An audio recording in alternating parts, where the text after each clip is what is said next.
Victorious, yes, I know Jesus in the town, dancing the town, Victorious, yes, I know Jacob in the town, oh, dancing the town, Lambuma, oh, Lambuma.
Jumbo, see Jumbo.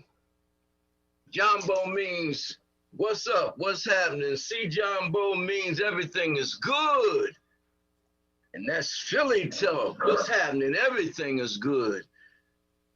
My name is Pop Grow Something. Nasheed Ali, storyteller for peace inside the well springs of Black life. And I'm sure enough happy to be here at 6 o'clock and to tell you a story, because at 6 o'clock on WURD, Groundings with the brother Shamari, I'm here opening up and closing with a story. Try to give you a story in the tradition of my Pop, my grandfather. Pop Grow Something, because he taught me everything that I know about playing this harp. The jukebox, as the young brothers in the street call it today. Juice harp, jukebox. Because I keep my music with me right in this little instrument right here, the jukebox. I open it up in honor of my grandfather, Pop Grow Something. And I tell stories like he would tell at 6 o'clock, because all of the village would gather around in the circle. They would get their Sunday school, and they would get their stories, and they would leave all filled up, ready to deal with the days ahead. And that's what this show does right here. Brother Shamari gets us ready to deal with the work that lies ahead in the days ahead until Friday and Sunday, when we gather together for Shule, which is school, and Sunday school. I remember a story that my Pop Grow Something used to tell, and it goes something like this. Long time ago, when the animals could talk, And man and woman and the village and the animals were all one, and they all lived together in the motherland. Everything was cool because we were in sync. We were in cooperation. We were in coordination. We dealt with our faith, and we dealt with our collective responsibility. We dealt with our unity. We lived like that. The animals and the village together lived like that. We lived close to the sun because the sun in the motherland ran right around the center of the earth. So we were children of the sun. We lived in the sun. The heat wasn't nothing to us. If we got hot, we would go into the rainforest. It wasn't no cold. The cold was up north. And that's where the trouble came in at, because we were on our feet. We were dealing with school. We were dealing with the animals. We were communicating with nature. We were developing our language. We were developing inventions. We were dealing with mathematics and science. But up north where it was cold, oh man, they were slow to get it together because they were still in the ice age. They couldn't get it together, save their lives. And when they got it together and they got out of the ice, they were just like the ice. They were aggressive, and they were mean, and they wanted to fight all the time. They wanted to hit each other, and they wanted to kill each other because they didn't know. Whereas in the motherland, we would always have good names for each other, king and queen and brother and sister. We would come together and shake hands. We would come together in our families. Up north, they didn't have families, and when they got together, they was trying to fight their way around the dinosaurs. It was always a fight with them. They were always the aggressors. But then they started traveling. They said, well, I'm going down south. I'm going to where it's warm. And they came into where it was warm. And us, our ancestors, the animals and the village and everybody welcomed them in. But when we welcomed them in, they looked around and said, we want this land and we want the people that's on it. And sure enough, that's what happened. It was aggression every day. It was a fight every day. They came and they fought and they took the land. They came in with their way of life and said, this is the way of life. And the animals, oh man, before they came in, it was the lion. And it was a saying amongst our people, when peace is in the land, the lion sleeps tonight. They made a song about it. In the jungle, the mighty jungle, the lion sleeps tonight. Before the aggressor came from the north, the lion slept. And the village was peaceful. When the aggressors came in, the lion didn't sleep any longer. So it came to a point whereas we had to fight ourselves. We had to fight for our land. We had to fight for our life.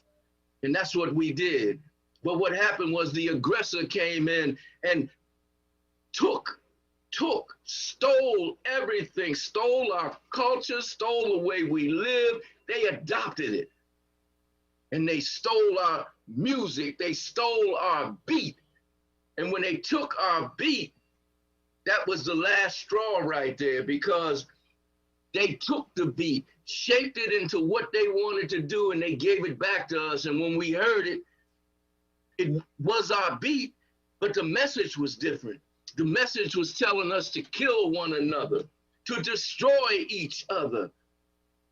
And we listened to that beat and their words and their beat every day. And our people, instead of cooperating, instead of dealing with collective work and responsibility, with faith, with creativity, we took those principles and turned them around against ourselves, and we started fighting ourselves because of the beat and the language that we heard in the music of the people from up in the ice lands. What happened was, there was a meeting one day. The animals and everybody that were leaders and artists got together. And they said, what can we do? We have to liberate one another. We have to liberate ourselves. And they knew that it was from the arts. They knew that the thing was, we didn't control our beat anymore. We didn't control our language anymore. So when we could see that and got a handle on that, the artists started putting out the message that we could relate to. Wake up, everybody. International teeth. Free Nelson Mandela. Free ourselves in South Africa. The message was in the music. Wake up, everybody. No matter where you went to, no matter where our people were, they could be in the motherland, and those that were taking the other shores all had the same thing. Put the message in the music so that we could free ourselves, so that the lion could sleep again. And that's what happened. The music was in the message, and the message was in the music, and it went all the way across the land. All the artists did works, and when we looked at the art, we saw ourselves, not the art that the folks from the Iceland did, the art and the music that came from our hearts that liberated us. We stopped killing each other once we got the message and woke up. We stopped killing each other. We stopped stealing from one another. We got together again and we liberated ourselves. It wasn't one, it was many. So I can't give you the name of just one person who did this. We were all heroes and did that. And that's what we have to do. That's the type of story my Pop Grow Something would tell, because he would tell us then, this is what we have to do. We have to unite. We have to put our message in our art and in our music, because this is July. And in our communities, 300 people have been killed in our city by our own hands, listening to a beat that's not our beat, that's not our rhythm. In the music, you got the bees. In the music, you got the guns. In the music, you got messages that come from the Northlands, that come from the Icelands. We have to bring those messages back, that we must respect each other and live in cooperation and peace. That's the story my Pop Grow Something would tell. That's the story that I tell today. Your Pop told a good story. We got about 5 minutes before commercial break, so I want you to vibe a little more, Pop. I don't need to get in the way of the science that you're laying down, because it's right in the space of what I want to talk about today. So, anything else you want to add to that, either as Nasheed Ali, keeper of the culture, or back to Pop, because, we need to hear some more. Well, my thing is the music. We have to control, really, the beat is ours. We have to take our beat back. These people, the other folks, have taken our beat, turned it around, and turned it against us. I see it all the time. We used to control our beat. This drum beat, they take a machine and make a drum beat. Instead of the drum beat coming from the heart, it comes from a machine. And the way they just repeat it and repeat it and repeat it. I mean, you can go on the bus and people are getting killed. The word, have you heard? What's the word? Somebody got killed at Broad and Chestnut, or somebody got shot on the bus. You can't even ride the bus. And the beat is not telling us to wake up. The beat is not telling us to respect ourselves. The beat is not telling us we are people, mighty, mighty. We are people of the sun. No, they're telling us to pick up a gun, get some liquor, or not even get liquor. Just pick up a gun and go kill folks that look like you. And it's in the music. It is in the music. It's in the art. We got to control our art. We have to control our music. That's the way we get our message out. Dollars, to me, dollars it won't work. Dollars don't work because it's a sickness. You got to cure the sickness. I'm looking at the sickness, looking at it again. Look at nature and look at us. When we were in the motherland, we lived in nature. We were, you know, we weren't killing each other like this. We're out of nature now. We live in this concrete city and we're sick. Right. The food we eat, the music and the art we take in, we're sick folks. I got to address it in my stories. Well, I appreciate that. I was telling somebody, I always use the analogy of allergic. You know, I don't know if you're allergic to anything, and I have allergies to certain things. And one of the things I teach people is that when you're allergic to something, you can tell because you become grotesque in reaction to that thing you're allergic to. You know, some people break out, your eyes might swell, your skin starts itching, you know, you could start to lose your breathing. I can't breathe. And I think that we are allergic to the codes of America because they are anti-Black by nature and by design.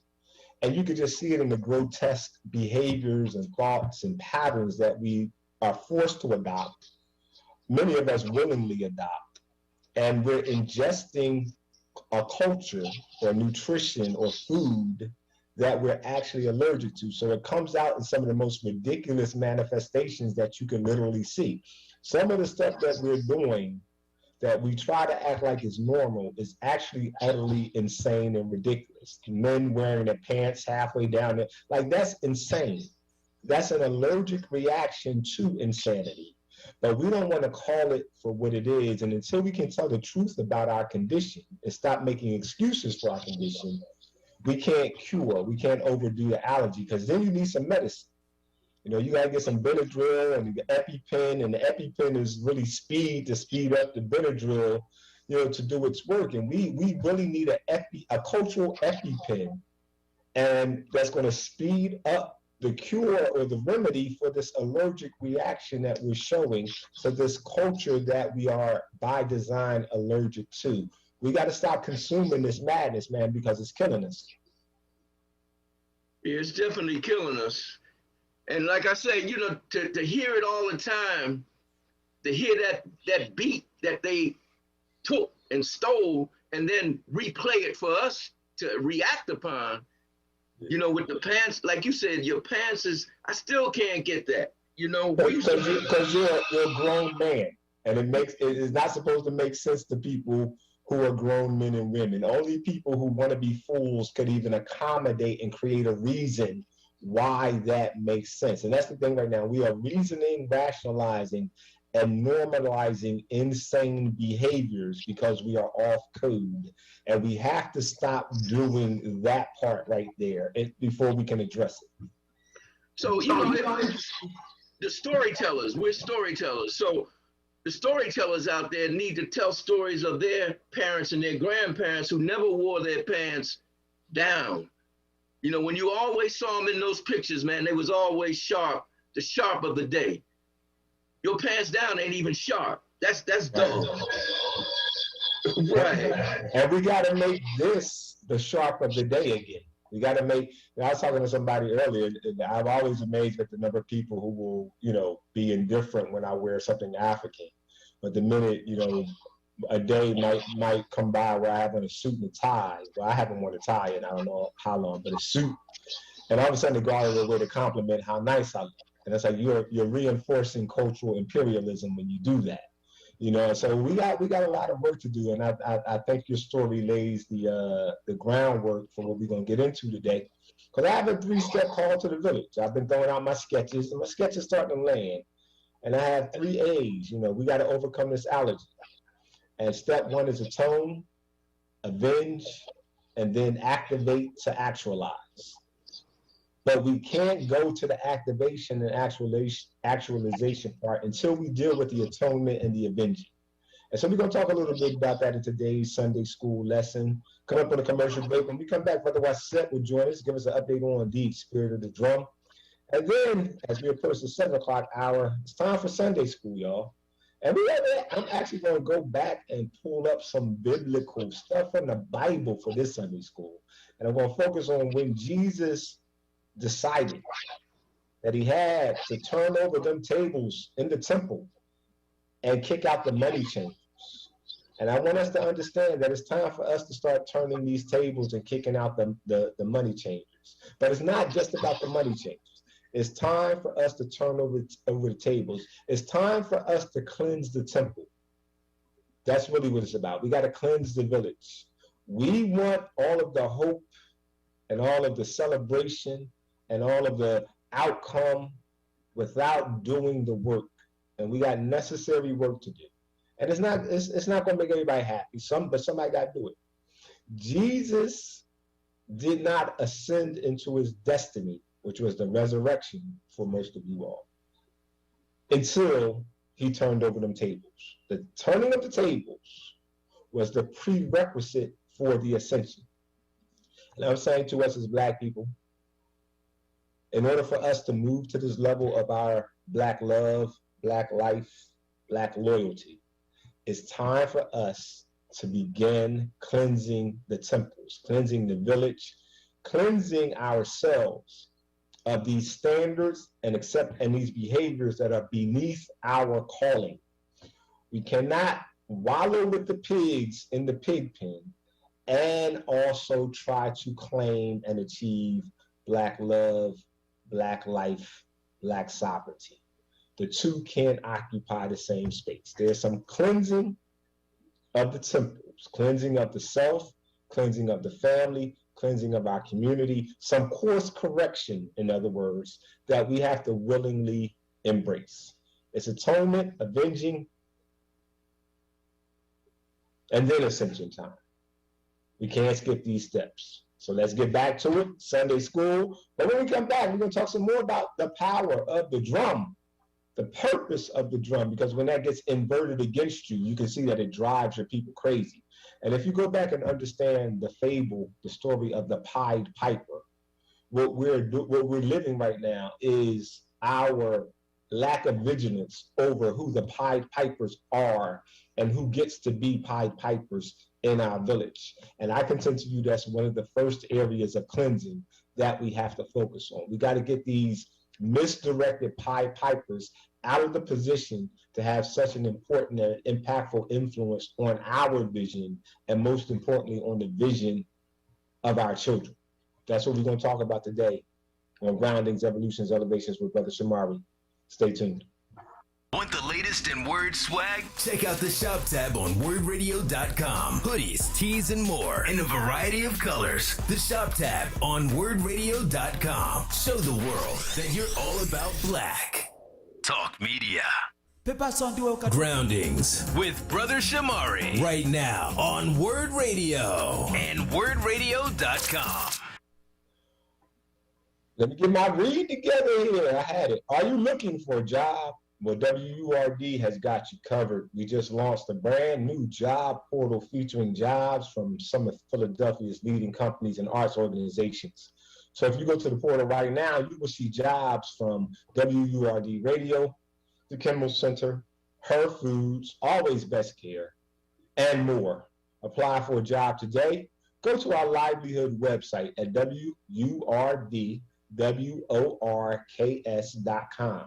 That's wordworks.com. Simply click jobs and you enter our portal from there. Welcome back to today's episode of Groundings, Evolutions, and Elevations with Brother Shamari. I am Brother Shamari, and Groundings, Evolutions, and Elevations comes at you every Friday from 1 to 4 p.m. and then again on Sundays from 6 to 8 p.m. right here at WURD Radio, 96.1 FM and 900 AM on your radio dial. Every Sunday we begin our episode with a story from Pop Pop, Grow Something. And then by the end of the show, he transforms into his superpowers, another set of superpowers, and he becomes Pop Pop Know Something.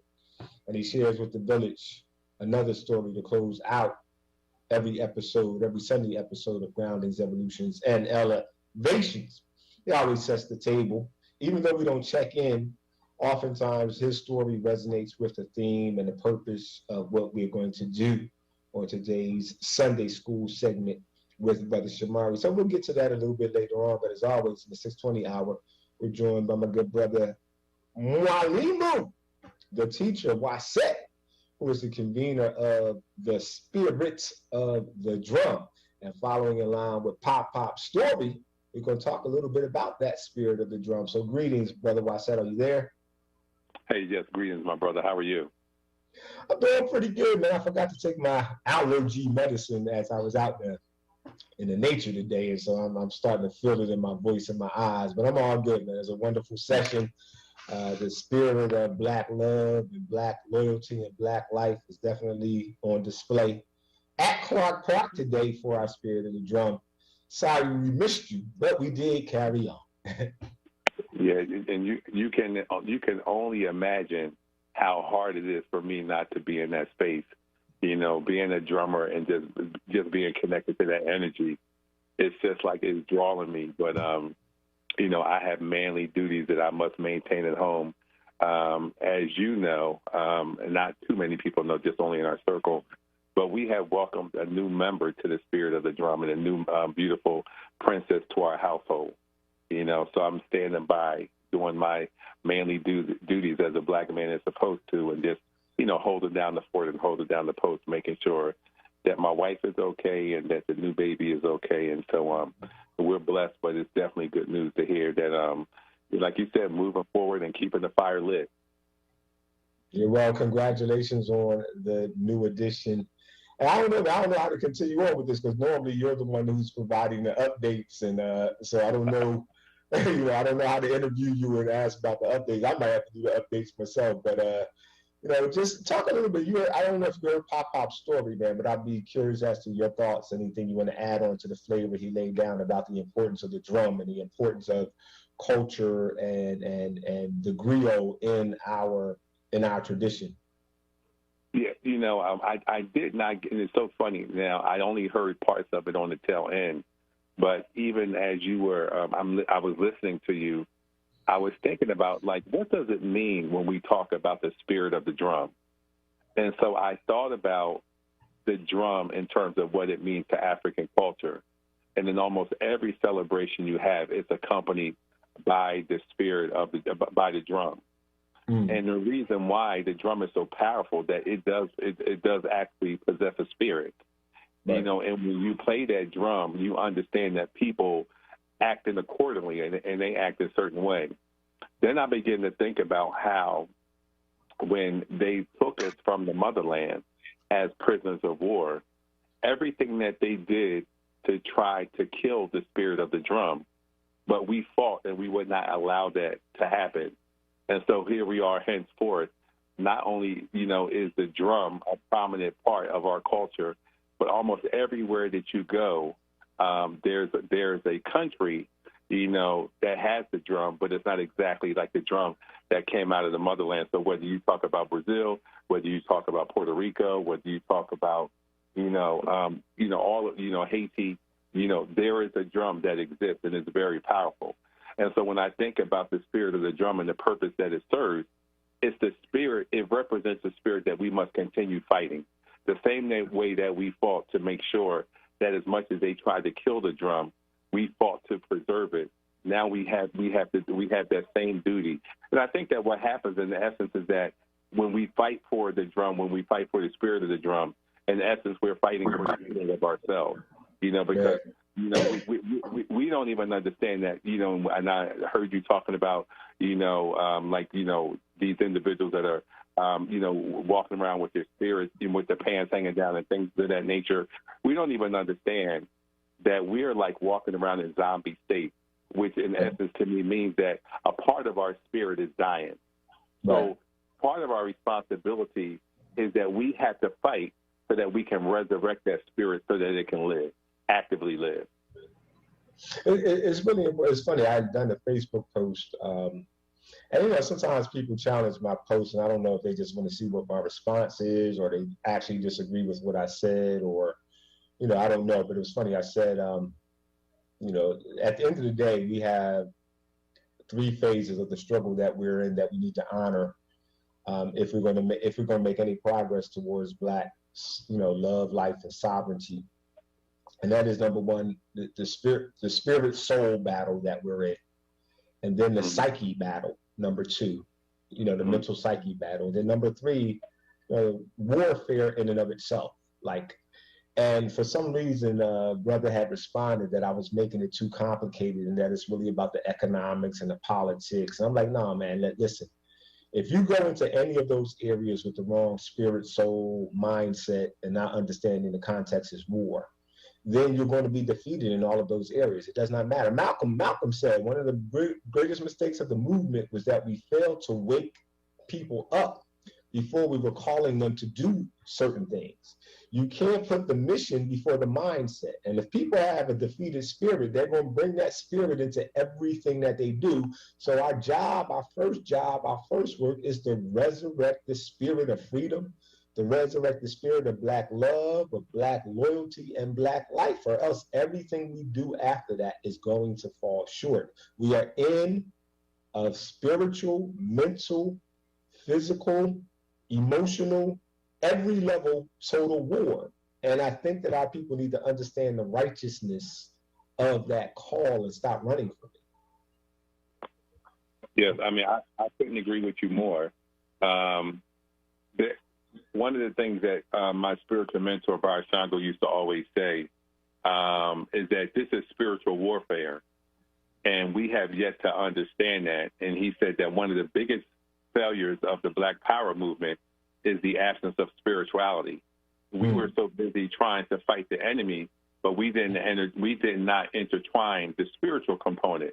And here's a perfect, because I heard you said that and this is one of the things that Bar Shango was excellent at, and I heard you say earlier that how you were going to give them some Bible. So let me preface that by giving them some Bible, and what Bar Shango used to do is do his Afrocentric Jesus on it. For we wrestle not against flesh and blood, but against principalities, against powers, against the rulers of the darkness of this world, against spiritual wickedness in high places. My brother, to me, that sums up everything. We are a spiritual people, and so we are fighting against these dark forces, this wickedness that's out there. And I won't even use the word dark because, they try to always make, dark and black negative. But you understand, we're fighting against that wickedness and that negative energy. And we have to understand, you got to choose a side that you're on, and you have to align yourself, and you got to fight. Right. And it's all intertwined, man. And, it's amazing to me how any manual of oppression is going to talk about the need to suppress the culture and the spirit of the culture of the people. That's the first thing that they go after, and they do it through violence and terror and brutality. But they're trying to break your spirit and your will. So it always amazes me that somehow our people who say that they're revolutionary don't understand that you have to start with the resurrection of the spirit and the will in order to get the best out of the people economically, educationally, politically, militarily. Again, if you put zombies behind a dollar, or you put zombies behind a gun, or you put zombies in front of a classroom, they're going to reproduce death. That's what zombies do. So you gotta resurrect the will first before you start placing people in these key positions, man. And right now we have a crisis of the will, and we have a crisis of the will towards, again, I keep saying it, Black love, Black life, Black loyalty. We gotta resurrect the will of our people to be free. And that's work, and that's spiritual work. And I think that anybody who finds themselves in a position where what they do or how they walk influences more than one other person, you are in ministry, and you need to embrace what spirit you are evoking as you minister. I don't care whether you're a teacher, a drummer, a minister, or, in a pulpit or at a mosque. I don't care whether you're a parent. I don't care, a counselor. I don't care what role we in. I think we got to really begin to understand our walk is a ministry, and therefore, at essence, it's a spiritual battle. It's really not that complicated. No, not at all. And I think at some point, Brother Shamari, we really have to talk about how the Black family plays a major role in this, because in my opinion, when we think about Africa, we think about its culture. Everything is always based on family. And literally, if you think about family, literally, it's almost the reason why we do everything that we do. in terms of making sure that the wife is okay, that the children are okay, so it gives us a sense of purpose. And so I think when we think about the plot and the circumstances that we're dealing with, oftentimes there is really a strong absence of family. We could talk about the spirit of the drum, or we could talk about, whenever we go to different places and gatherings, there used to be a time where there was a proliferation of families. You would always see the father, you would always see the mother, you would always see the children, or then sometimes you might see couples or whatever. But and I don't know if you've observed the same thing, but now as I'm going out and I brought it to my wife, because sometimes you don't always pay attention, it's like a proliferation of just single people, just men and women in isolation or whatever. Yeah. And I'm saying, personally, to me, I believe that that's problematic, because I think that, when you don't have the family, to me, that's kind of like your army base. And It's like if you're not operating off of your army base, and hence the reason why you're fighting, then sometimes I think for many people, you lose your purpose, if that makes sense. Oh, yeah, and I think that's because we succumbed to the idea of the individual as essential. And that's one of the things in this culture that we got to understand. It's an allergen for us. We've adopted this thing around individualism that's actually just the opposite of. We're allergic to that. So we're trying to ingest it, but really what that means is, that's part of the divide and conquer premise. I have to turn you into an individual and move you at any form of dominance. I don't care if you're dealing with domestic violence or whatever. You're dealing with the first thing is I got to move you away. That's how lions hunt, right? I want to move you and scare you away from your herd so that we can surround you and defeat you as an individual. And we brought into the individualism where your self is the highest goal that most people, self-satisfaction, the highest goal that most people are striving for. And, individualism is a pretty immature kind of way of being. But one thing I will say, man, one of the things I like about the spirit of the drum is that you do see the idea of family, right? People are coming out with their families. They're coming out with their children. They're bringing elders. And a lot of people today brought elders from their family to experience it. Well, I've seen mothers and daughters, fathers and sons, families come out to the spirit of the drum. Matter of fact, man, it's so family friendly that I used to be one of them dudes that thought I was going to be a Lone Ranger loner for the rest of my life. I used to think I was going to be like Kung Fu, roaming from town to town, making everything all right, and then just moving on to the next town. I always thought that was going to be my destiny, man. But I have a renewed appreciation for the need to create family and village, and to be seen, connected, not this kind of wandering lone spirit, man. And so in many ways, that African sense of being grounded in family and in tribe and in village and in culture is something that I think we have to return to, man, because this moving by myself stuff in the terror dome is a recipe for your destruction. Absolutely. And if I can only say how beautiful. Now, I was not present today, but trust me, I was there, in spirit. And over the last few days, I've come in contact with some elders who have either been a part of the spirit of the drum or who want to soon visit. And it really just touches your heart when because I'm, even though I'm a Baba, when elders come to you and they've heard about the spirit of the drum, they want to be a part of it or whatever, or they want it to be near their, community. I mean, it's just really heartwarming and humbling, But one of the things that I want to do, Brother Shamari, if it's okay, last week we talked about the need and necessity for Black spaces without white people. And I posted an article on Facebook, and I put it on the Spirit of the Drum page.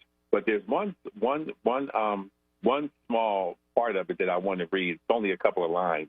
All right, so what I'm going to ask you to do, then I'm asking you to hold on, because we're coming up on a commercial break. I'm going to get back on schedule. And then when we come back, we can read that into the record right here on Groundings, Evolutions, Elevation with Brother Shamari. I'm talking with Mwalimu, the teacher, Waset, convener of our Sunday circle we call Spirits of the Drum.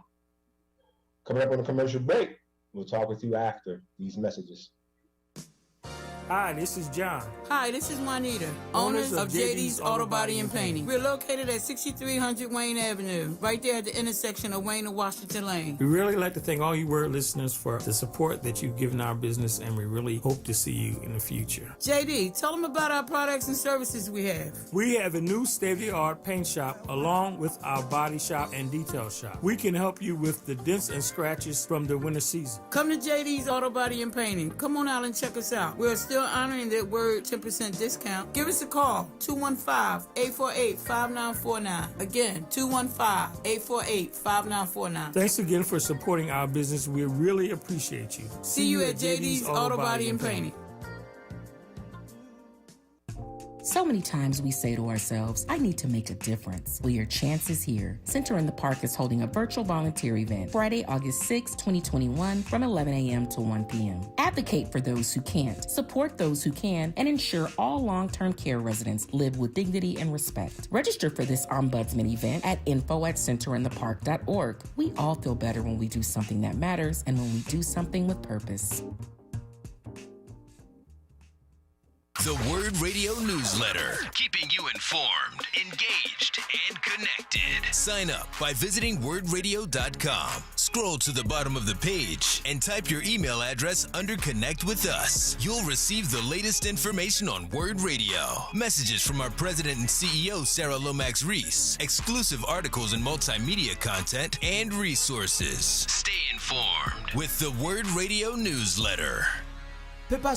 Groundings with Brother Shamari right now on WURD Radio and WURDradio.com. And welcome back to Groundings, Evolutions, and Elevations with Brother Shamari. You heard the man right here on WURD Radio and WURDradio.com. So check us out, y'all.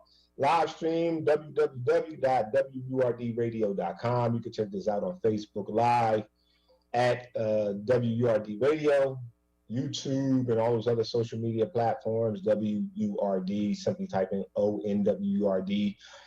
If you type WURD in any of these platforms, some version of our existence is going to come up. Spread the word, y'all. Let people know about the good things we do right here at WURD and the good things we do right here on Groundings, Evolutions, and Elevations with Brother Shamari. One of the good things we do is we have a segment every Sunday called Spirit of the Drum. But it's not just a segment. It's actually a movement, a crusade. Some would say a ministry that we do. Every Sunday, we find a different public location, and that's important. We go to public locations, and we bring the spirit of our African and our Black selves into public spaces, and we declare that we are here, and that we are here in the spirit of healing and in the spirit of Black healing. And then we work to protect those spaces, too. Because, you know, people just see Black stuff sometimes. They feel like everybody could just come on up and just join in. And, you know, it's funny how people are very intentional about protecting their stuff. But then when they see that something's Black, they feel like they have a right to it. That's just something we got to deal with and grab. I think that we are so used to creating and producing culture and things come natural to us that sometimes we forget to protect the integrity of it. And we get excited when other people clap along or sing along, and that's cool, but you don't get a right to come in and co-opt. And I think we got to be a lot more vigilant about protecting our stuff from co-optation. So that's my message for this moment. But Brother Wysett, you're about to read something into the record? Yes, sir. And it's an article that basically talks about the need for people of color and Black people to have their own spaces, absent of white people.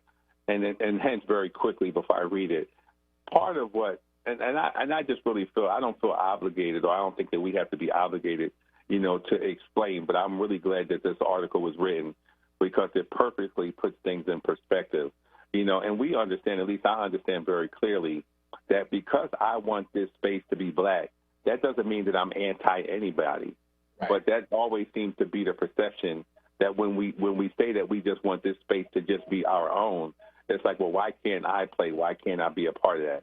And so, yeah, well, because because you can't. But let me read this. It's just a one excerpt, you know, of this article.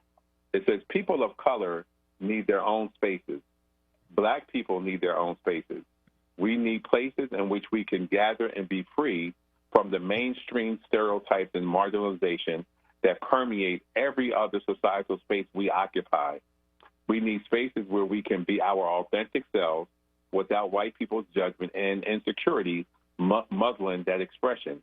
We need spaces where we can simply be. Let me say that again. We need spaces where we can simply be, where we can get off the treadmill of making white people comfortable and finally realize just how tired we are. And that's just one excerpt of an article. Yeah. And it's just so powerful. It's funny, man. It's like, it's almost like if I was in the park and I saw a couple getting married and they were having a wedding ceremony, a repast, or even a family reunion, I wouldn't feel entitled to walk up to their family reunion, just sit down and act like I belong and eat their food and, can I walk down the aisle with the bride? And, like, even though it's in a public place, whether you're in the, like, we have the right to say, okay, this is a family affair. And we can't kick you out of the park, but we can say that, within this family affair, it's for family. And I'm always amazed at our hesitance or reticence to draw a boundary, a circle around our culture, around our people. And it's the same thing with gentrification. Like, you could protect your neighborhood if you decided to. Other people do it. Every other people do it. We're the only ones who feel like everybody has free reins over who and what and where we are. And we really got to break that psychology. My brother, you are so right. Like you said, there are no other. Where else can we go? And this is what I think about, because you just got me so hyped up with that last comment. Remember, at one point in our history, there was this thing called white flight. Mm-hmm. So right. As soon as we moved in, you moved out.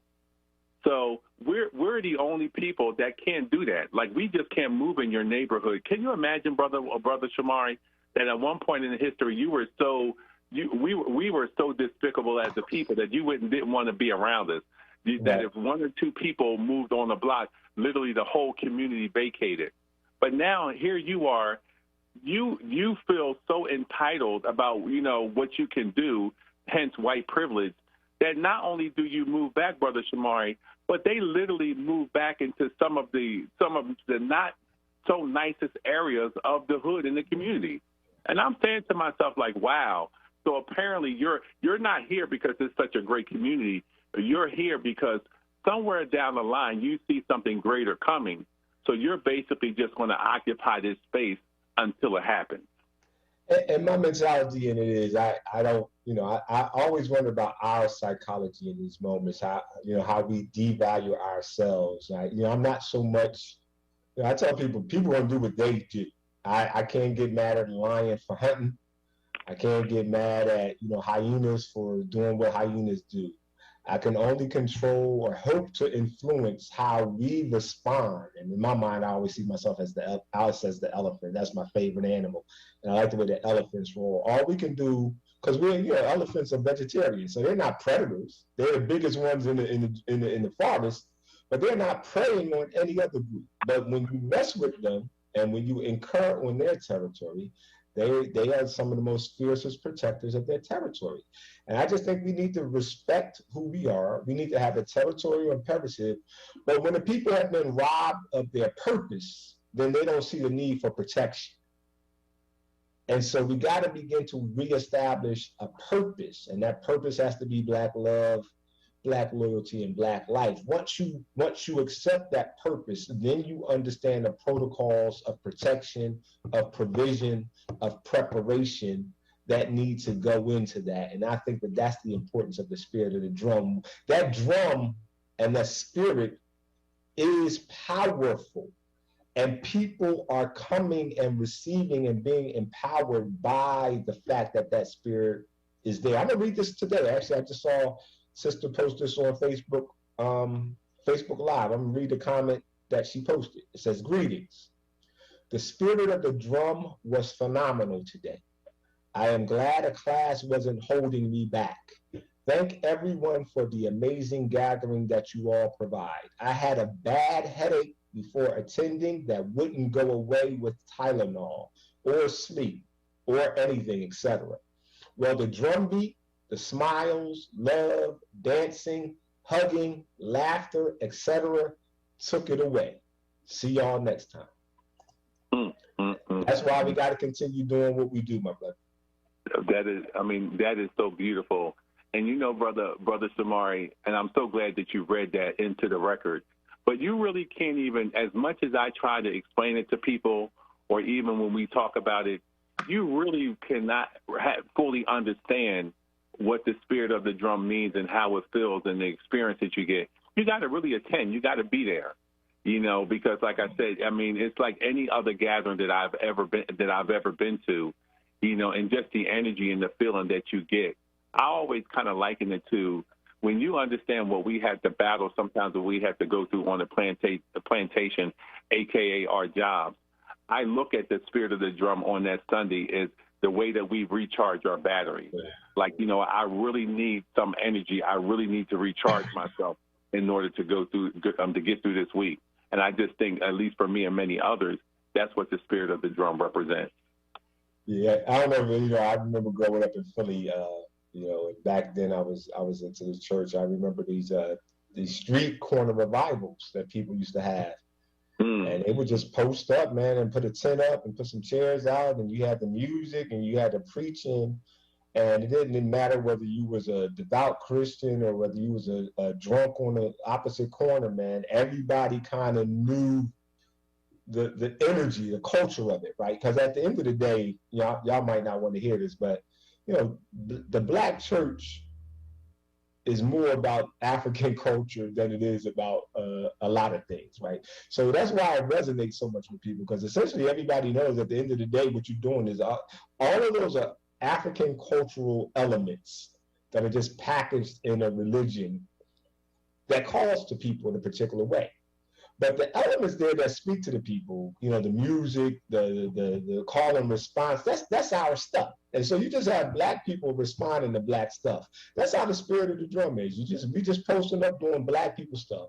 And it's calling to other Black people, whether they're part of the drum, the spirit of the drum, whether they just happen to be in the park, whether they're sleeping in the park or drinking in the park. At the end of the day, that drum beat, that energy reminds people of who they are and where they come from. And what they've turned away from. And like I said, at the end of the day, man, it's like a revival, man. We're trying to resurrect the spirit of Black love, Black loyalty, and Black life every Sunday, 1 o'clock. So let people know where we're going to be next week, sir. All right, my brother. We're going to be at one of our favorite places. And actually, next week is going to be special. We're going to be at West Philly. We're going to be at West Philly Peace Park, which is at 4929 West Gerard Avenue.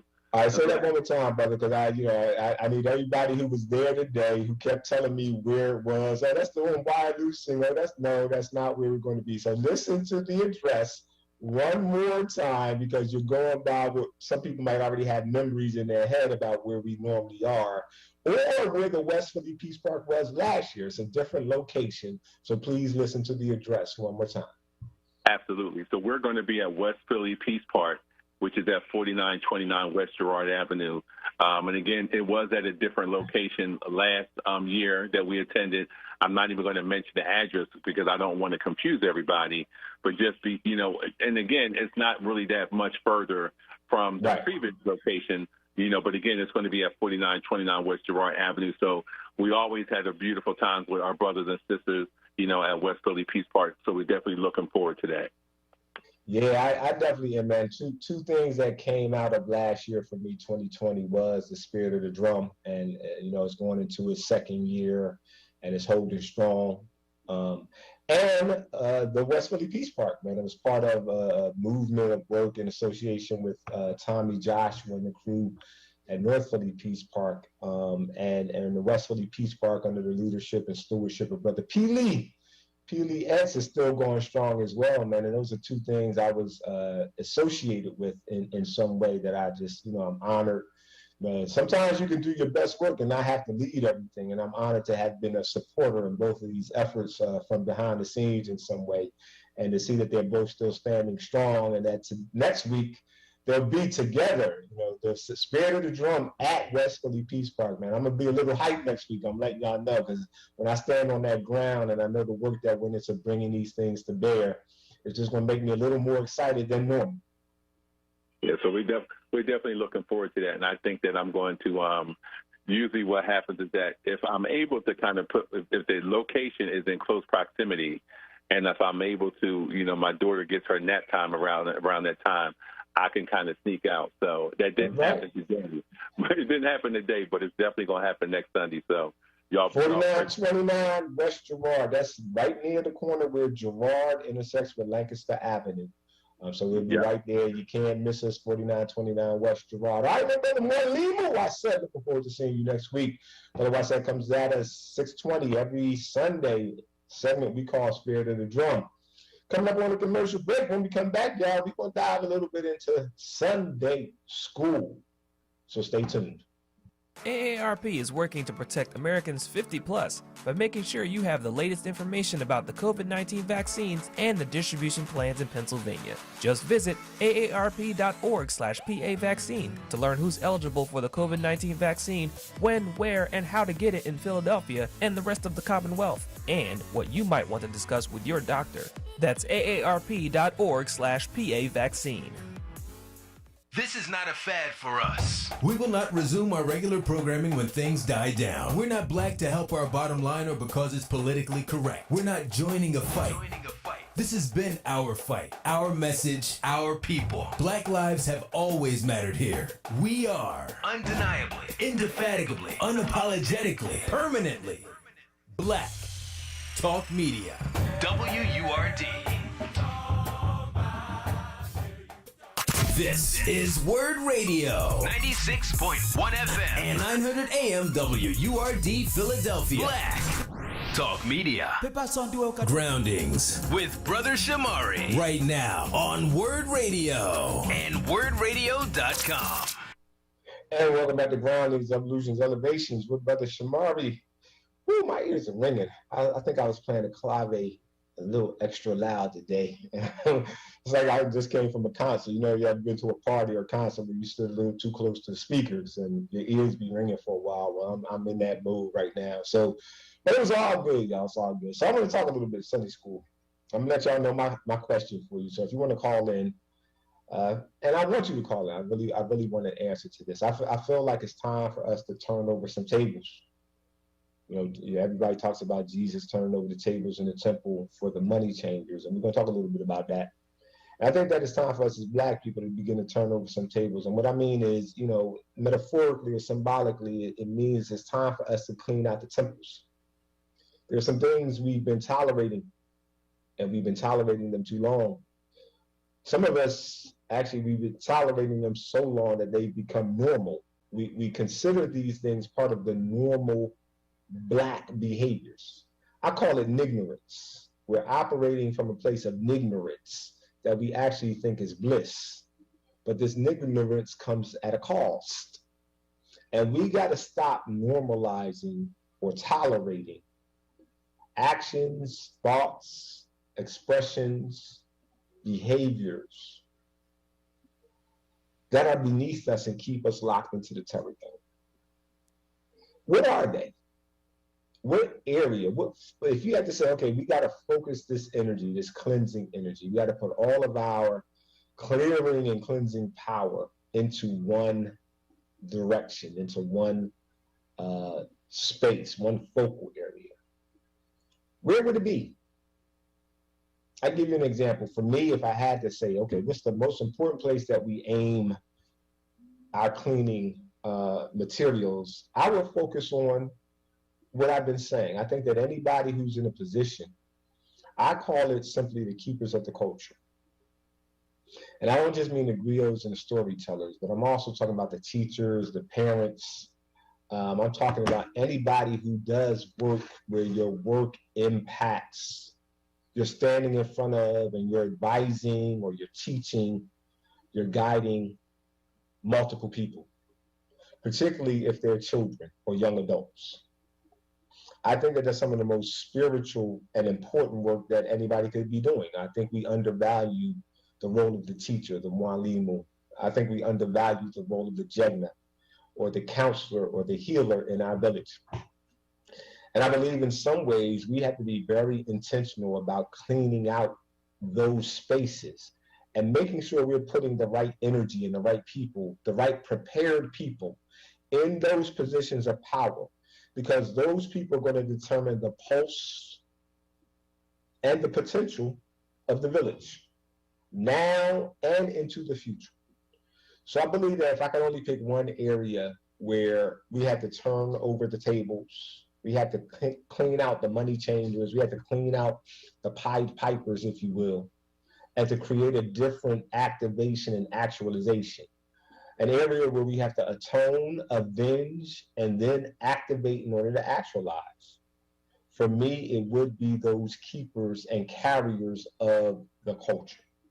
So I'm curious for you, if we had to pick an area that we focused our energy, our cleansing energy, our course correction energy, that cleaning of the temples, what area would you focus on? Hit me up at 215-634-8065. Again, that's 215-634-8065, toll free 866-361-0900. Got a couple callers online already. So I'm just going to use it as my text. I'm not going to do a lot with the text. I'm not a minister. And one of the things I try to avoid doing, because people are funny, man. People feel like, you can't, sometimes if I talk about something that might come from the Yoruba culture, then people will say, well, you're not a Babalawo, you're not allowed to speak on that. I might say something about Islam, and somebody say, you're not an imam, you can't speak on that. It's funny, I do stuff about Christianity all the time, and nobody ever says, hey, you're not a pastor, you can't speak on that. But some people feel that way, like I'm out of my element. Or I might say something about the Loa, and then people will tell me, you're not a Lungan, so you can't speak on that. Okay, and if that's your thing, cool. But I'm going to speak on it. I'm just letting you know, because I'm not that person. I believe that religious and spiritual things are out there, that if you do your homework, most of it is going to have some rootedness in African culture in some way. And so therefore, there are universal principles that can be adapted and applied. And, I don't want to get too deep and offend nobody, but I think that we are very immature in how we deal with spirituality and religion anyway. I think that that's one of the things that have come to us from captivity and colonization, is that we really believe in stuff we don't understand. And then we start to just tell these stories about it. And it's like, wow, you might want to kind of relearn what you think you know, because you've made it very immature. Like, some of us believe in Jesus like we believe in Santa Claus. It's like, that's not really how that was supposed to work. Jesus wasn't supposed to replace your man. And I hear people talking about, I don't need no man, I got Jesus. That's not how that was supposed to work. But I don't want to get straight. What I want to do is go back. Growing up in Sunday school, often you heard about, but I never really hear people really go into depth about the scenarios in the gospel where Jesus makes this decision. And in some study, it actually was more than one event, one time, where he decides to go into the temple and clear out the traitors in the temple. And when I say traitors, I mean Traders. So often when you hear it, they'll just say the money changers, but it's really about commerce and unwanted commerce in the church that's actually in the temple. But it really is even more than that, because we always talk about it and we only focus on the economics or the commerce of it. So we'll see a church today that might have an ATM machine in the lobby, and we'll equate it to Jesus and the money changers. But it really wasn't about that only. It really is, and if you read it and you understand it and you want to go forward, because every other spiritual system has some version of this moment where you have to fast, purge, and cleanse. If y'all remember on Friday, I said we're going to talk about fasting, purging, and cleansing. And fasting is really when you decide that you can no longer consume something because your vessel is not clear and clean, so that what you're consuming actually does not fulfill its purpose, because there's too much contamination in your vessel. And so you don't want to clear that out. So you fast, which essentially says, I will not ingest anything during specified periods of time. And then purging is a next phenomenon that because I got to clean the temple, I got to clean what's inside of me. I might have to purge thoughts, because it's not always just a physical thing. I might have to purge or get rid of, to push out some negative thoughts or some negative energies. some negative relationships. I might have to purge some possessions that I have that are just in the way of my ability to receive. So I have to release some things. I have to push out some things in order to make space, to cleanse, to make space for what's to come new. In other words, I have to purge, I might have to fast, purge, and cleanse before I can ground, evolve, and elevate. And often we want to ground, evolve, and elevate without doing the fasting, purging, and cleansing. And one of the reasons I'm going to use these words is because sometimes when we hear these words, we automatically have been conditioned that these words or these concepts come under the ownership of the white Jesus Catholic Christian Church. But no, they're bigger than that. Most people, most cultures who engage in some kind of first principle, moral, ethical walk, that they see their living as part of their moral and ethical code, understand needs to fast, purge, cleanse before we can ground, evolve, and elevate. And I contend to you that out of all the things that people talk about what Jesus did, turn the fish into the wine and water in the wine, the fish, and walking on the sea. And so, forgive me if I say all this stuff in somewhat a different way, but we focus on those things.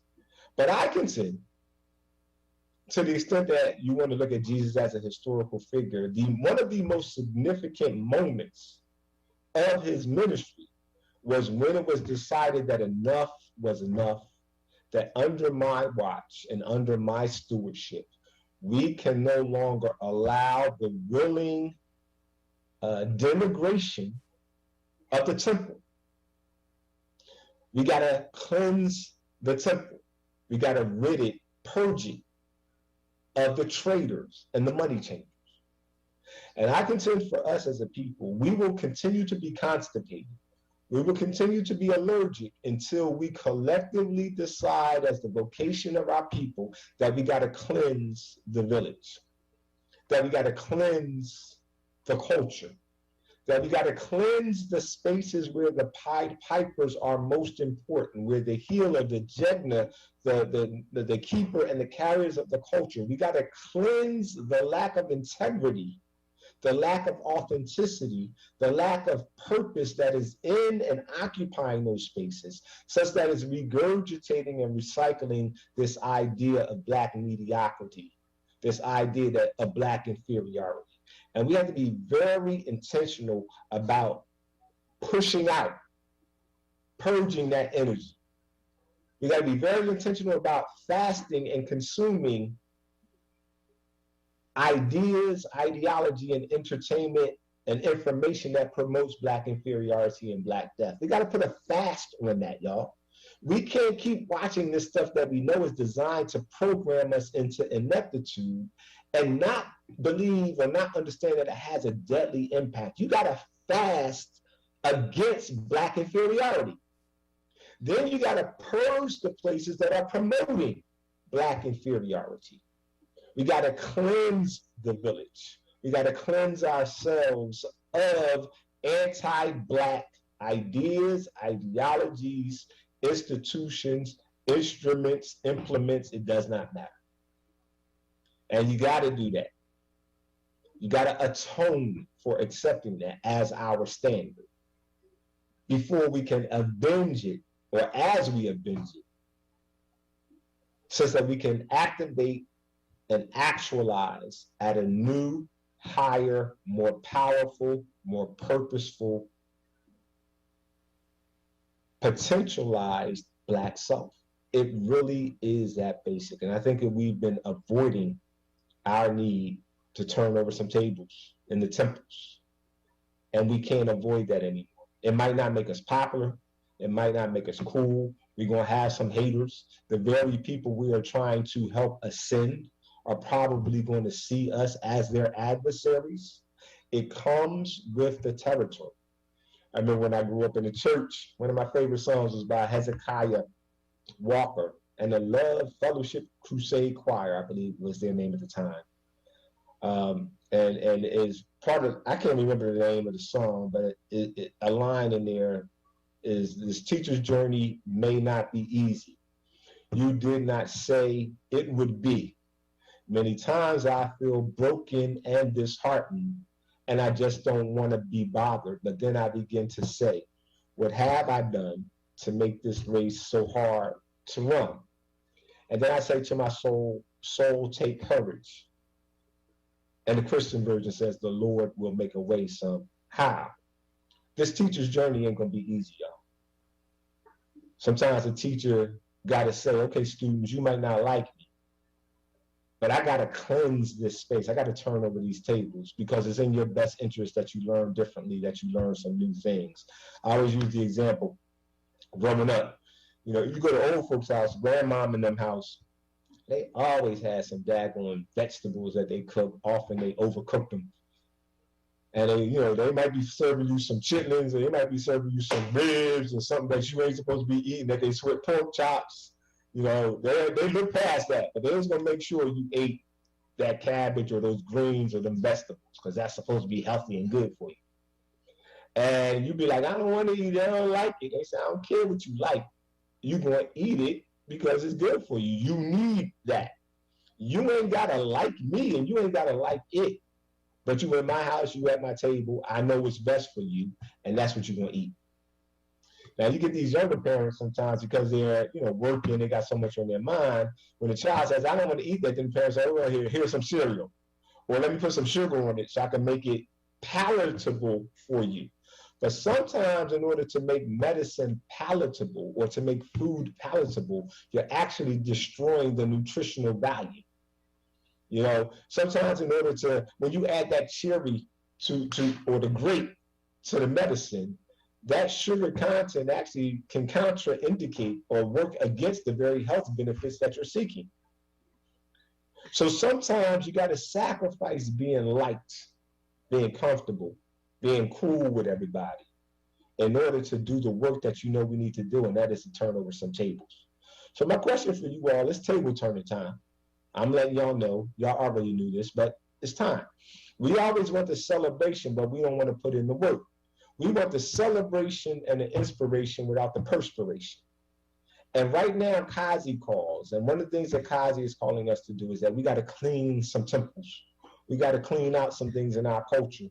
We've tolerated Black inferiority and mediocrity. We've tolerated ignorance way too long.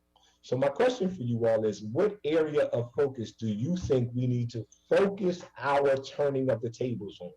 I've said to you, it is for me the area of the Pied Pipers and the keepers and the carriers of the culture. We got to get new teachers or a new mindset about teaching in front of our students. We got to get teachers who understand the value of Sankofa, who understand the value and the power of being grounded in our African and our Black culture. We got to get mamas and babas and parents understanding the essence of our healing being in our culture. And we have to be very intentional. I don't care whether it's daycare centers, high school teachers, people who are teaching prison. I don't care what you do. If you have this level of impact on people, we got to begin to ascend and raise and evolve a higher level of consciousness and purpose. We got to make Black love, Black loyalty, Black life for the purpose of Black sovereignty the core code and spirit of everything we do as teachers, as mwalimu, and as ministers. That's my offering. Curious to see what you think. Hit me up at 215-634-8065. Again, that's 215-634-8065. Toll free 866-361-0900. Let's go to Yusef, Oak Lane. Greetings. Yes, good evening, sir. How you doing? Yes, you bring up a good topic when you were saying about, how the village needs to, focus, how, your moral. Religion is one thing, morals is another. And you come with morals. And that's my thing. I always dealt with morals. And I said, you can be of any religion, but if you don't have no morals with that religion, then, you're going against the religion itself. I'm saying you're going against what the village needs to do to keep those that look like them and those who are of them in a straight line. Over this weekend, a 1-year-old child was shot in Philadelphia, okay? That comes from lack of morals, man. Whoever shot that child didn't have no morals, I'm saying. Right. And as a person myself who grew up in the city of Philadelphia and state of Pennsylvania, I've never had a gun in my life. You know what I'm saying? I've been threatened. I had people, throw stuff at me. I didn't shoot at them. I said, I got morals. And I'm going to let them see that not only do I have morals, I have education. I finished high school, went to trade school and all that. I did a little college. I didn't get no degrees, but I know enough from basic college education to know that you have to outthink people. And see, we've been around those who don't look like us, who don't think like us, who don't like us so long that a lot of us think that, we got to act like this group. We got to act like that group. We got to act like what we are, what we was originally were before we were interfered with.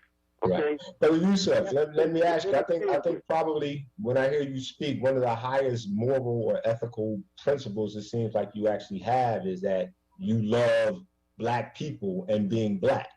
And that is the code that you carry with you, so that your first inclination is to preserve and protect and not prey upon Black life.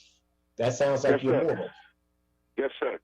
Yeah, we got to raise that as the moral code in Black spaces with Black people. That's really the goal right there. If people operate, I don't care what religion you are. If you operated from that code, regardless of whatever else you manifest, you're going to manifest righteously in the village. That's the code we got to resurrect. Yes, sir. I thank you, my brother. Okay, thank you. Appreciate it. Let's go to Kalisa, Upper Darby. Greetings. Okay, greetings, Brother Samari. Greetings, Kalisa. How are you? I'm doing great, and I wish blessings to Brother Wasset and his beautiful wife and their beautiful new baby. What I wanted to discuss today is I'm in agreeing. I agree with you when you talk about we should have our own sacred places. And I really appreciate the spirit of the drum on Sundays, because that's a way where we can have our sacred place. And other people, other nations, they have their sacred place. For instance, my aunt, her very close friend's father passed away.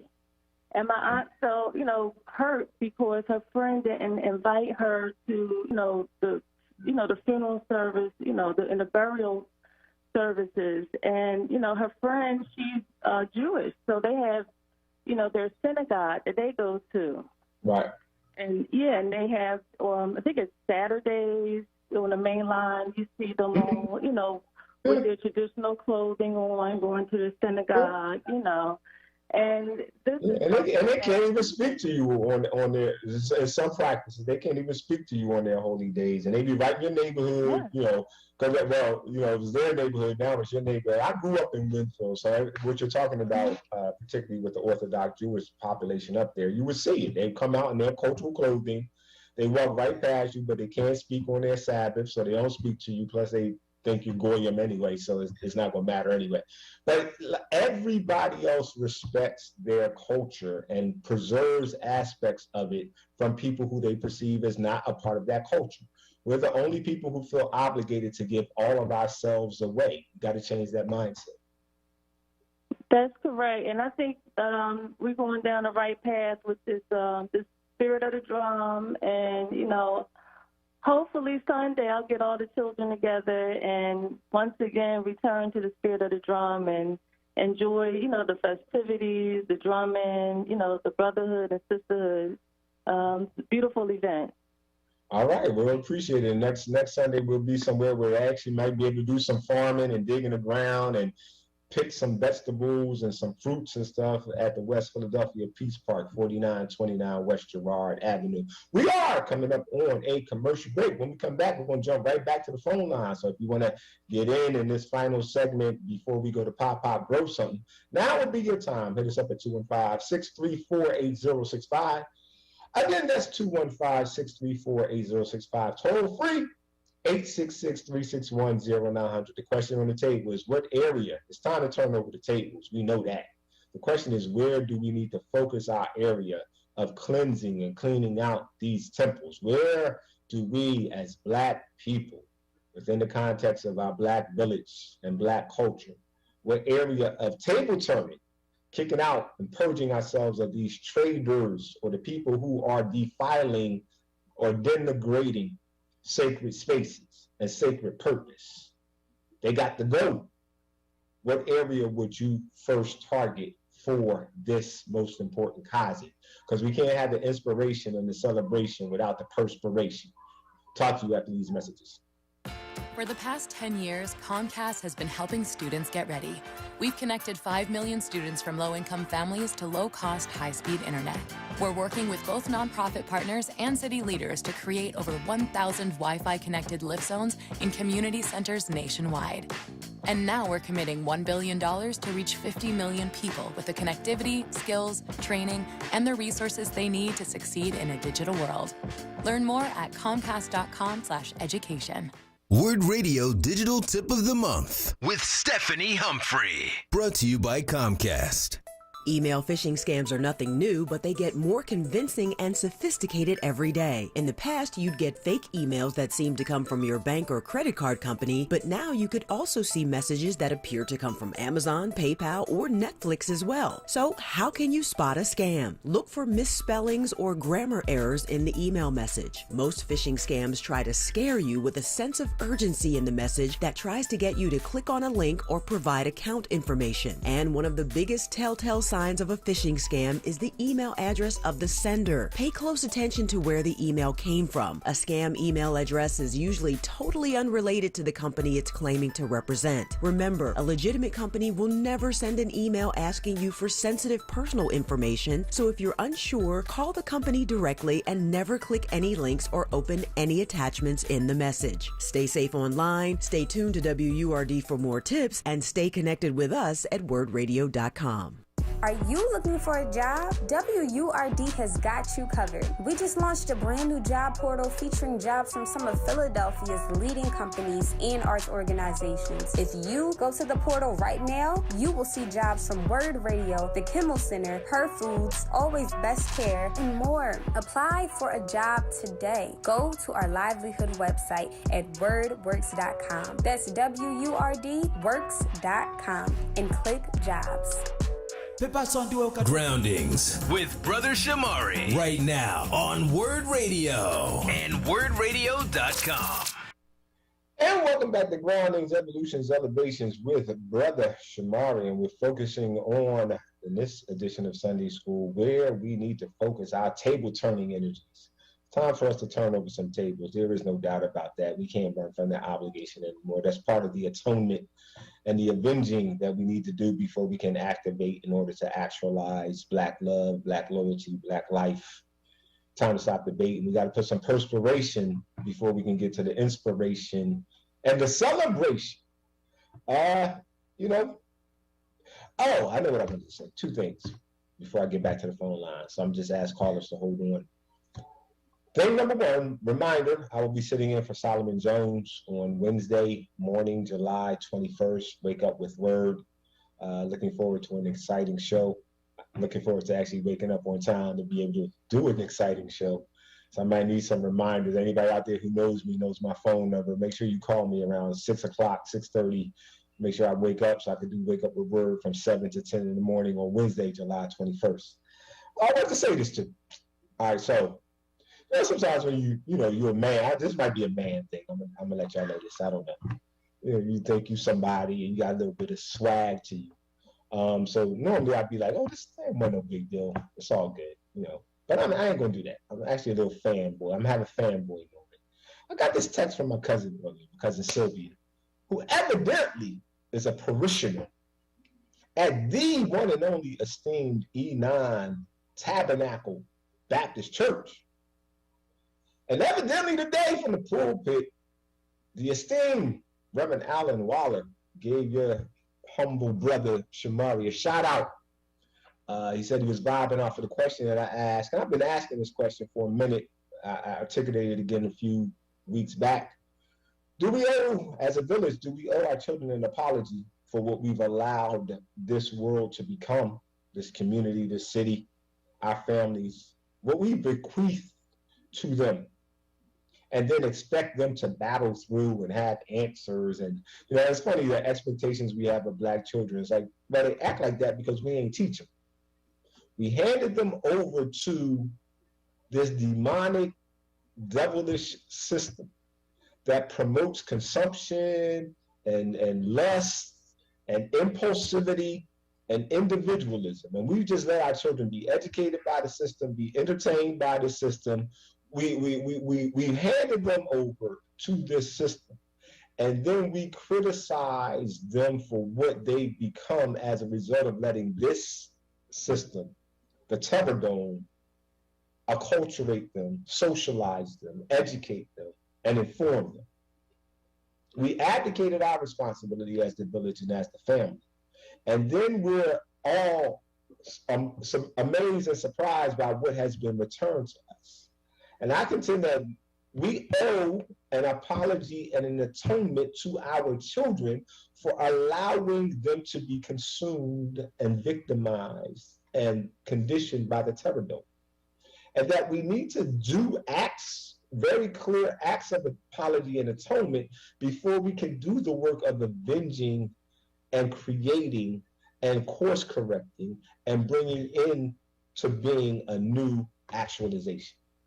So I just wanted to say I was kind of honored to hear, because of course, this, you know, I have a lot of women in my family. We have very few kind of stable brothers. So I'm surrounded by a lot of high power, powerful, take care of business Black women, most of whom, I would say all of whom, are members of the church and the Christian faith. So they don't hear me when I say what I say. But the fact that Reverend Alan Waller intimated from the pulpit that he agreed with me, all of a sudden I became the most popular dude in my family, man. Everybody's like, oh, that's so great. Oh. So evidently when I said it didn't really matter that much, but now that Reverend Waller kind of said that he heard on Shamari's show and he kind of agrees that we owe an apology, all of a sudden it matters. So shout out to Reverend Waller. I'm joking a little bit, but shout out to him. It is definitely an honor when you feel like, because sometimes I wonder when I do this, like, does it matter? And I go through those phases, like, is there anything on the other end? Is this landing anywhere? Some of the times I have conversations, people are hesitant to call in or whatever. But when I go out into the village and in the community and I hear people giving the feedback and they'll say, I don't call in, but I was listening, or I was learning, or I was vibing, or I agreed here and I disagreed there, or we need to talk more about that. It's always affirming that there is a village at the end of these conversations and dialogue. So I just wanted to say that into the record. Let's jump back to the phone lines. Cliff in Connecticut, greetings. Hey, Brother Shamari, you're right on point as always, brother. And I am a Christian. I do believe in Jesus Christ as my Lord and Savior and being divine. However, the morals and values of Christianity has been whitewashed. It's been contaminated. And when we got Black folks that want to love your enemy, brother, I'm not sure I agree with that. And that's what I'm saying in terms of what you just illustrated with Jesus fighting for what's right and fighting against wickedness. We have too many passive pastors in our community. We need more activist preachers that can fight against the racism, that can fight against the injustice, and stop being so passive and compromising with wickedness, particularly when it comes from our government. You know, and so from a slave, and I'll end with this, from a slave standpoint, where we had Nat Turners, Ben Martin Vesey, these are the type of pastors that we need in our community today. Martin Luther King, we need modern day Martin Luther Kings, but we don't have that because we got pastors that are preaching prosperity preaching. They compromise with the government because they want extra housing and money and funding that have compromised the integrity of what Jesus Christ really represents, in my opinion. So keep doing the good work, brother, and we have to purge our belief in Christianity before we can even make progress. That's just my personal opinion. Thank you, Mark. I agree with you, sir. And I think that, you know, it's interesting. That's why people skip over this story about Jesus and the turning of the tables, because it's actually, I mean, if you look at the chronology, is one of his most significant acts, and some would say it's the single most determinant act that then said he needed to die. And, you know, he was killed for insurrection, for sedition, insurrection. And it was this act of turning the tables that pretty much most biblical scholars, most people at the time would say that act kind of is what made him a marked man. And the chronology says that within a week of this act was the actual crucifixion.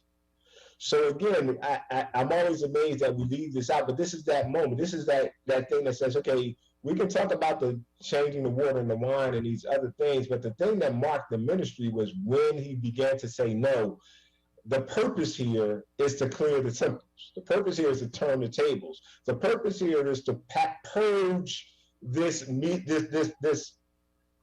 demonism, for lack of a better word, to purge the denigration, to purge this lesser thing, this lesser standard, and calling for a higher self and a higher ideal. And that's the thing that then turns sometimes even your people against you. That's the thing that marked him down for the next phase of the evolution, which was the resurrection, the crucifixion and the resurrection, which is an act of purging and cleansing in order to rise higher in and of itself, if we begin to understand what the importance of the analogy, the story, and the narrative is all about. But I'm going to get off my soapbox. Final caller of the day. Let's go to Rick in Germany. Greetings. Good day, Brother Shamari. How you doing? I put this question to my cousin. My cousin does talk radio down in Richmond, Virginia. And I asked him about his time in Chicago and the housing there. I put the question to a guest he had on in studio. And I'm putting the question to you. You're talking about turning tables, cleaning temples, and changing systems of trade and money. What is the public housing like there in Philadelphia with so many homeless people on the street?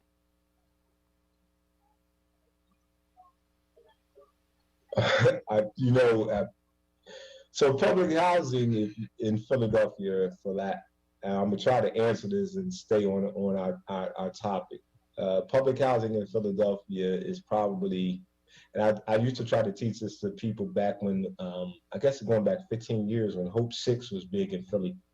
And I was like, what you're watching is the use of public housing and public money to facilitate gentrification in many neighborhoods. And if you go to many of the neighborhoods where Hope 6 was one of the big ones is right around Temple University, the former Richard Allen projects and those projects that used to be around there. A lot of them have been turned into what they call not low income housing, but moderate income housing. And so public housing is one of the most significant vehicles that has facilitated gentrification in the city of Philadelphia. And it's the case in many of the other cities, in Chicago, in DC, and things of that nature. So in answer to your question as it relates to homelessness, we don't have affordable housing options for most of our people. And it's going to get worse before it gets better because the desire is to purge this city of unwanted people who happen to be Black and low income. That's what they did in DC. That's what they did in Chicago. That's what they did and are doing in Atlanta. That's what they did and are doing in Brooklyn. That's what they did and are doing across all parts of this nation. How does that relate to this conversation? Because again, we are sitting idly by and watching an apparatus that is designed for our destruction and defeat, destroy and defeat us without pushing back collectively. So our children are watching us take L's and accept that Black death, Black destruction, and Black denigration is the norm. So there is no wonder that when they come back to us, because they've been socialized and conditioned in factories that promote that, they come back to us as anti-Black zombies, anti-Black energies that operate in what are now Black spaces in very anti-Black ways. And as a result, these Black spaces will not be Black much longer if we don't fast purge cleanse, turn the tables, course correct, reground so we can evolve and elevate into Black love, Black loyalty, Black life. Can't make it much clearer than that. Brother David Barnes, let us know what you got in store for us and the people, or this upcoming episode of the New World View. Peace, Brother Tamari. How are you doing today? I am actually doing pretty well. I'm a little spent because after I spirited the drum, weekends I exude a lot of energy, man, between doing the shows on Friday and then the spirit of the drum and then the other roles that I'm in.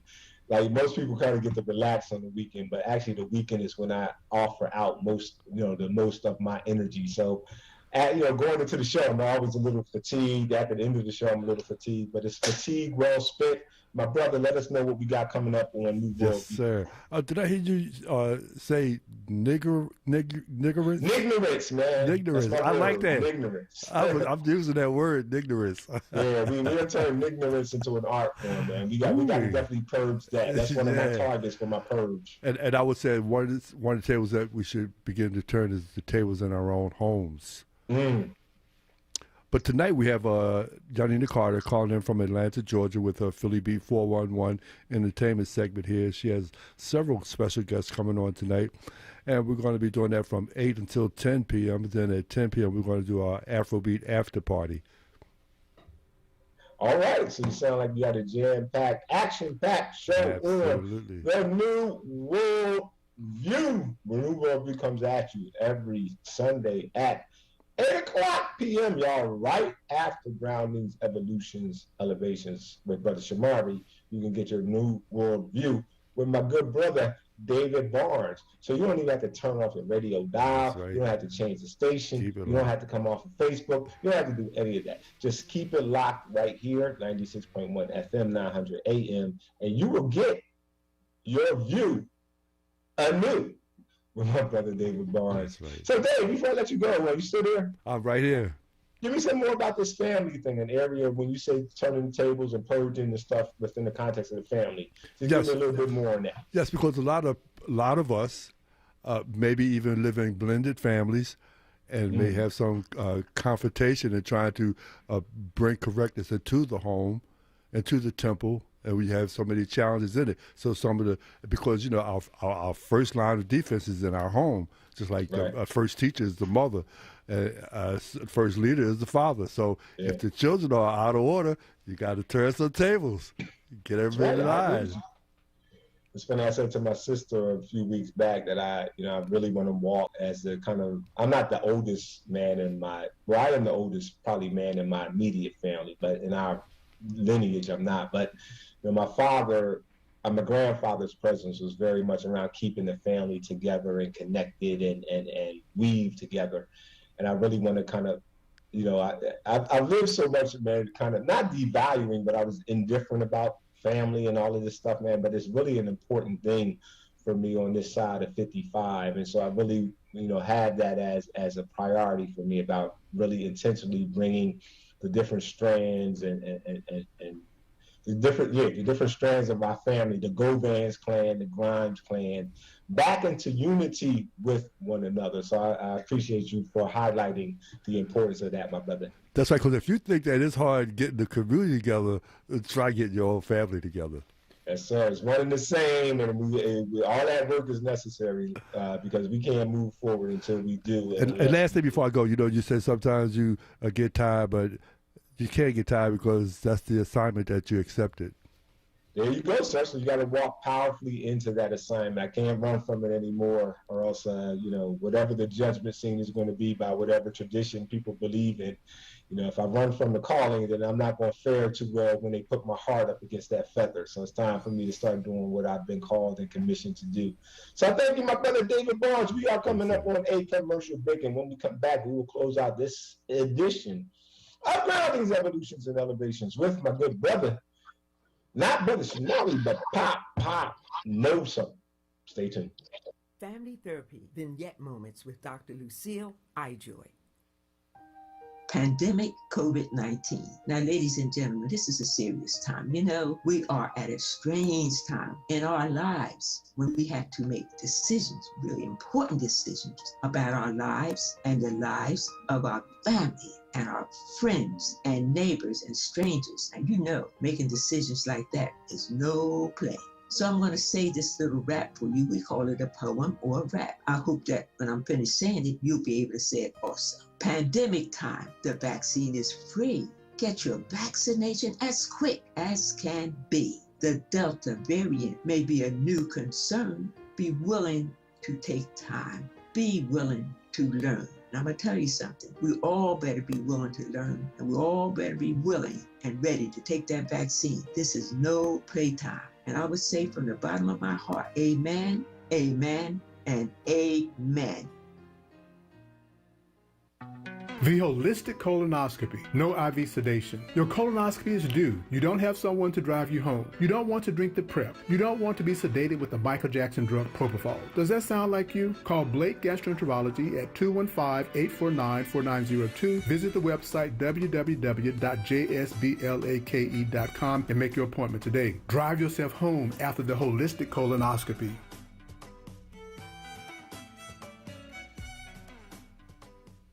The WURD Radio newsletter, keeping you informed, engaged, and connected. Sign up by visiting WURDradio.com. Scroll to the bottom of the page and type your email address under Connect with Us. You'll receive the latest information on WURD Radio, messages from our president and CEO, Sarah Lomax Reese, exclusive articles and multimedia content, and resources. Stay informed with the WURD Radio newsletter.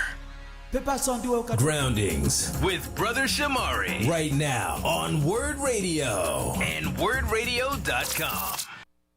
And welcome back to the final segment of this, me trying to have my King James version of the Bible speech going on. The final segment of Groundings, Evolutions, and Elevations with Brother Shamari, wrapping up our piece of Sunday school. So y'all, it's time to turn some tables.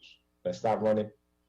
Got to put some perspiration behind our inspiration before we can commence our celebration. Some of us are trying to celebrate a little too soon. And we're trying to celebrate while we tolerate ignorance. It's time for us to fast, purge, and cleanse ourselves of the normalcy of ignorance so that we can move into our more evolved and elevated place of being. That is what we are righteously commissioned and called to make manifest. I told you, y'all, we human. Hue, meaning color. Man, manifest, actualize, negate. That's where your power is.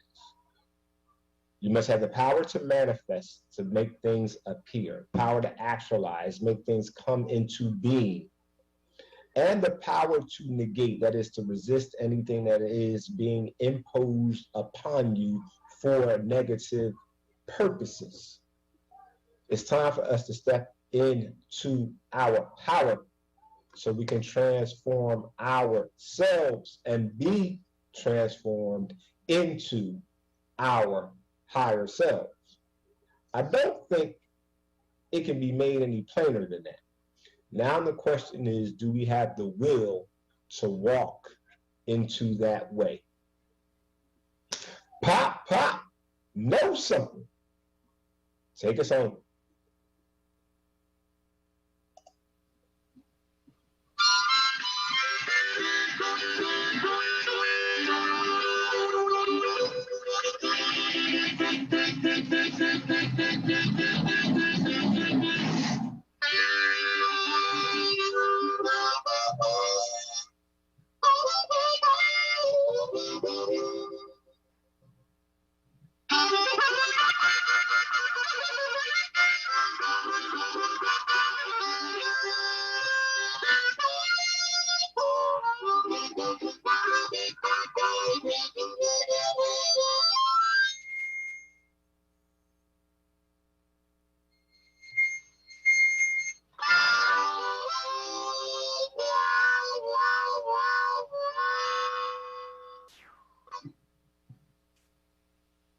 As you know, that's in honor of my grandfather, Pop Grow Something. By the time he got finished listening and going to Sunday school, he was Pop Know Something. Pop Grow Something, Pop Know Something would tell me, he'd say, grandson, you're never too old to learn. And that stuck with me because every Sunday when I tune in to Brother Shamari Groundings, WURD at 6 o'clock to 8 o'clock, and Fridays from 1 o'clock to 4 o'clock on WURD, I learned something. And tonight, boy, I learned about sacred spaces. I learned that Brother Shamari, this is what he teaches on Friday and Sunday, but Wednesday, 7 o'clock in the morning, I'm going to tune in because he going to wake us up. Wake up. Wake up, Philly. Wake up, Village. Wake up, WURD. That's what he says. He said, wake up. The last poet said, wake up, or we'll all be through. We got to wake up. We got to wake up to sacred spaces. That's what I learned tonight, sacred spaces. You don't go to a sacred space. You are the sacred space. Brother Shamari quoted from the biblical Christian text about turning over the tables. You turn over the tables, and Brother Dave said this, you turn over the tables where you stand. You stand in your house. You turn over the tables in your house when you atone. When you atone means that you're in tune. You get in tune when you claim your sacred space and you listen to that drum beat. It can be a physical drum beat, but it can be the drum beat in your heart because you got undying love for your people. You got ongoing love for your people. So when you see folks with them guns and they shooting their people, I heard tonight I heard a 1-year-old got shot. We got to be sensitive to that. Now they shooting 1-year-old. That's only 12 months. You only been on this earth 12 months, and this is what you're coming into? You got to turn them tables over. Turn them tables over. We got young, gifted, and Black children. The seeds. Black seeds got to keep on growing. How they going to grow when they getting shot? Look at the trauma you going through at 12 months old. Come on, come on. That's what I learned tonight. Turn them tables over. Turn them tables over, man. Them tables need to be turned over.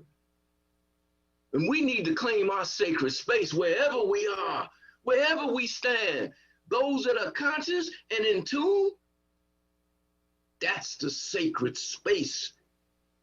And if things ain't right in the sacred space and things ain't in tune in the sacred space, we turn them over. It's already happening. It happened this summer. It's going to happen in the future. It's going to happen now, no matter where we are, those in tune. You could be in City Hall. You could be in the school district. You can be in the streets. You can be on the bus. Wherever you are, you carrying the Creator with you. Turn them tables over. That's what I learned tonight. Pop knows something, learn that tonight. That's how I'm going to try to proceed. I'm going to try to proceed that way, to be conscious, not to be insensitive to a 1-year-old child getting shot, to a pregnant woman who hasn't even given life outside her womb yet getting shot, to a brother 25 years old and got the future ahead of him getting shot, 29 getting shot. And the music that you're listening to is telling you to go shoot your own over and over again, bam it in your head. Turn them tables over. Let's turn them tables over. Turn them tables over this week. Pop grows something. Pop knows something. I give honor to my grandfather. Wednesday, I'm going to tune in to Brother Shamari. Brother Shamari is going to say, wake up, village. He calls us the village. Wake up, village. And we got to lead. We got to lead in this because Philly always was a step ahead. Philly has always been a step ahead. Don't know other city. Maybe one, Chicago, that's in the Midwest. Maybe one in, so you got one on the East Coast, WURD. You got one in the Midwest. And you got another one in the West Coast. But we lead on the East Coast, and we got to lead in the movement to turn over the tables, because it's groundings on Friday and Sunday, and we get a special day in a couple of days with Brother Shamari on Wednesday. It's groundings, the only one in the country. Pop grows something, pop knows something. I love y'all, Philly. I love y'all people, black Philly, peace.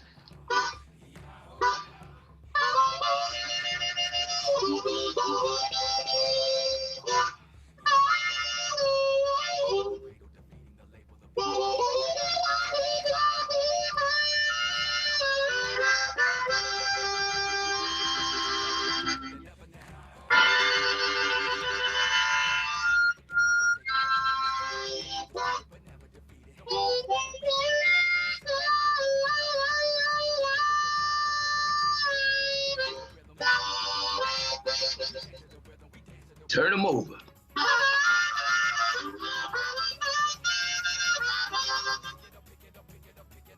Wake up, everybody.